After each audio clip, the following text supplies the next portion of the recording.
Barbara Lowe was making dinner alone when her television screen filled with her son's naked body. It was July 21, 1988, 7:43 p.m. exactly, and every news channel in America was showing the same thing. The sex tape, her son Rob, a hotel room, 2 women. Barbara dropped the wooden spoon. It clattered against the floor. She couldn't move. She couldn't breathe. She just stood there watching her boy being destroyed on national television. And then the phone rang. Barbara Lowe wasn't a Hollywood mother. She was from Dayton, Ohio, a teacher who'd raised Rob with Midwestern values. When Rob became famous, Barbara stayed humble. She didn't move to Beverly Hills. She just loved her son from a distance. But on July 21, 1988, that distance collapsed. The tape had leaked 3 days earlier. Rob had met 2 women at a nightclub in Atlanta. One was 22, the other was 16, using a fake ID. Someone had filmed it. And now that footage was everywhere. Meyer Gottlieb called Rob at 3 p.m. Pacific time. "Rob,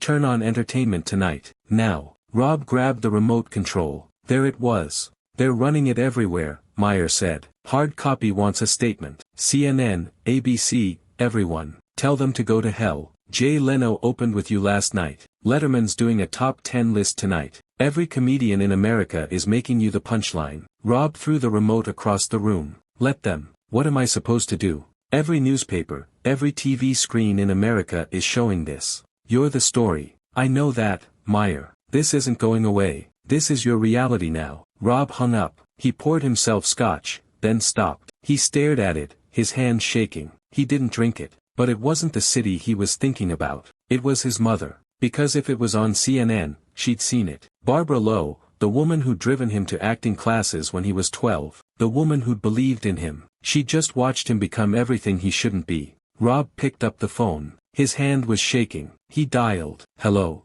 Barbara's voice was small, fragile. "Mom." Rob's voice cracked. "Mom, I'm so sorry." Silence. Not the angry kind, the broken kind. "Mom, please say something." "I saw it," Barbara said finally. "I was making dinner and I turned on the news and I saw it, Rob. I saw everything." Rob closed his eyes. "I know. I'm sorry. The anchors were talking about you like you were some kind of criminal, like you were a predator. And I kept thinking, that's not my son. But then I remembered you're not a boy anymore. You're a man. And men make choices. And you made a terrible choice." "I know," Rob said. "Do you? Because from where I'm sitting, it looks like you thought you were untouchable." Rob didn't respond. She was right. "I've been getting calls all evening. Friends. Neighbors. Everyone's seen it. Mrs. Henderson called to ask if I was okay. Mrs. Henderson, who's known you since you were 8, had to check on me because she saw my son on the news involved in a sex scandal. Mom, I'll fix this.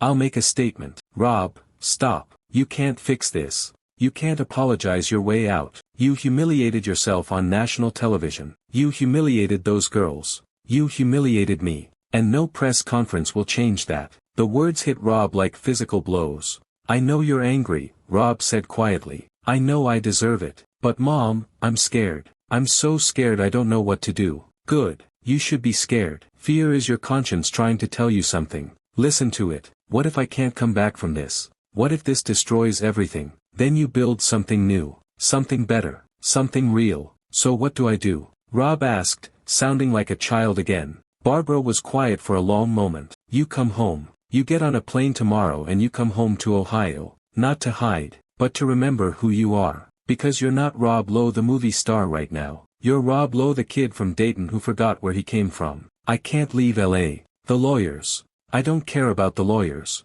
I care about you, my son. And my son needs to come home before he completely loses himself. What if it's too late? Then you find yourself again, here, with me. That's what coming home means, Rob." Rob Lowe booked a flight that night. Barbara was waiting at the airport at 6 a.m. When Rob saw her, he broke down. He walked straight to her and collapsed into her arms. And Barbara held him while he cried, this 24-year-old movie star sobbing in the Dayton airport. "It's okay," Barbara whispered. "We're going to get through this." They drove in silence. Finally, Rob spoke. "Mom, I can't believe you're still talking to me. You're my son. I'll always talk to you. Doesn't mean I'm not furious. I know, do you? Because right now, I'm so angry I can barely breathe. But I'm also terrified. Terrified you won't survive this.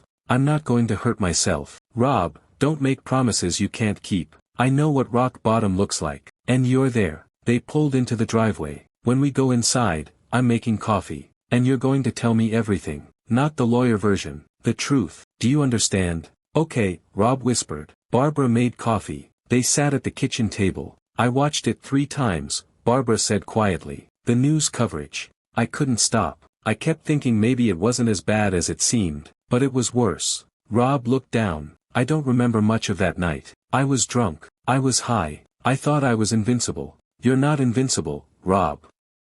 You're human. And humans make mistakes. But this isn't just a mistake. This is a catastrophe. Are you going to let this define you? Or are you going to learn from it? Rob looked up. I don't know how to come back from this. My career is over. Barbara reached across and took his hand. You start by taking responsibility. Not fake Hollywood responsibility. Real responsibility. You look in the mirror and acknowledge what you did. You apologize to those girls. And then you do the work. What work? The work of becoming a man worth respecting again. You get sober. You get therapy. You figure out why you thought this was okay. And then you rebuild. Not your career first. Your character. Because if you don't have character, the career means nothing. Rob's eyes filled with tears. What if I can't? What if this is who I really am now? Is it? Is the boy who cried when his goldfish died, who volunteered at the soup kitchen every Thanksgiving, who called me every Sunday, is that boy really gone forever? I don't know, Mom. Fame changed me. I became someone I don't recognize. Then become someone you do recognize. That's the work. Finding your way back to yourself. What if I fail? What if I try to be better and I still fail?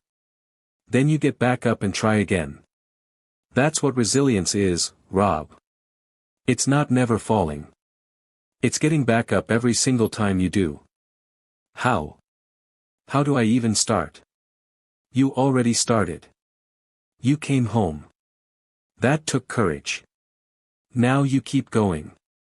You face the people in this town. You go to church tomorrow. You walk down Main Street. You let them see you're not hiding. That sounds like torture. It is. But necessary torture. Because if you run from this, you'll run forever. Rob stared at his coffee. What if they hate me? What if everyone in this town looks at me like I'm some kind of monster?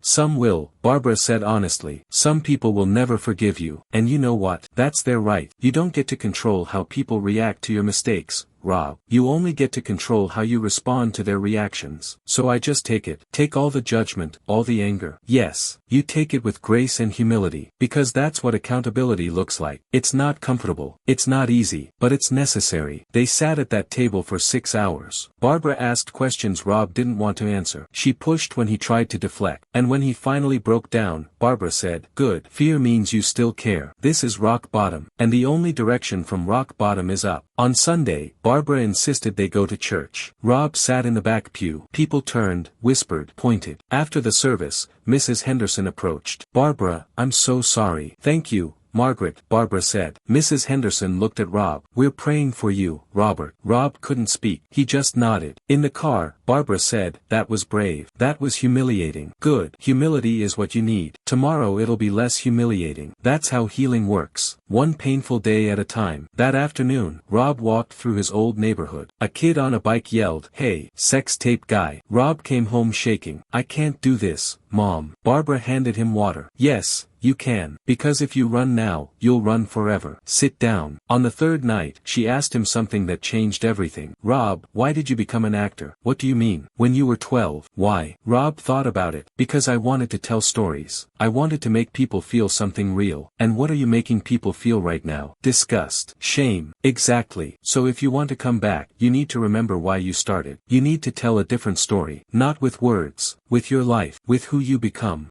On the fourth day, Barbara drove Rob to the airport. Before he got out, she grabbed his arm. Rob, what happened was terrible, but you are not defined by your worst moment. You're defined by what you do next. Don't waste this. Use it. Rob looked at his mother. I love you, Mom. I'm going to make you proud. I'm already proud of you for coming home, Barbara said. Now go back and do the work. 6 months later, Rob called Barbara from Sierra Tucson. Mom, I'm getting out next week. How do you feel? Terrified, but different, better. What are you going to do? Small roles. Theater. My agent says nobody wants to hire me for big stuff. Good. Big stuff is what got you in trouble. Do the small stuff right. Rob spent the next 11 years rebuilding. Small roles. Theater work. He didn't chase fame. He chased craft. He called Barbara from Chicago. Mom, I just finished a play. 12 people in the audience. But I was good, Mom. That's my boy, Barbara said, crying. That's my boy coming back. In 1999, the phone rang. Mom, I got a TV show. Aaron Sorkin wrote it. It's called The West Wing. Is it good? It's incredible. And Mom, they wanted me. Not because I'm famous. Because I earned it. The West Wing became massive. Rob earned Emmy nominations. His career was resurrected. In 2011, Rob published his memoir. He dedicated a chapter to Barbara. He wrote, when the world was destroying me, my mother did something that saved my life. She didn't enable me. She held me accountable and loved me through it. When the book came out, Barbara was interviewed on Ohio television. What was it like watching the scandal? The interviewer asked. I didn't watch my son's scandal, Barbara said. I watched my son. And I saw a young man who'd lost his way. My job wasn't to judge him. My job was to love him enough to guide him back. That's what mothers do. We light a candle and help them find their way home. That clip went viral. Rob watched it with his sons. Matthew asked, Grandma's pretty cool, huh? Rob smiled. Grandma's the reason I'm still here, buddy. Barbara Lowe passed away in 2017 at age 89. Rob was with her. In her final hours, Barbara said, I'm proud of you. Not because you're famous. Because you came back from the darkness. You did the work. Those were her last words. At Barbara's funeral, Rob stood before 300 people. My mother could have disowned me, Rob said, voice breaking. She could have let the shame consume us. But instead, she did the hardest thing a parent can do. She looked at my worst mistake and said, this doesn't define you. Now prove it. And I spent 30 years proving it. Not to Hollywood. To her. After the funeral, Emilio Estevez pulled Rob aside. Your mom told me once, Emilio, mothers don't get to handle things. We get to hold things. I'm holding my son's pain so he can heal. That's when I knew you'd be okay. Rob nodded, unable to speak. Barbara hadn't just loved Rob through his worst moment. She'd carried his shame so he didn't have to carry it alone. She never gave up on you, Emilio continued. Not for a second, even when everyone else wrote you off. I know, Rob whispered. I know she didn't. In 2018,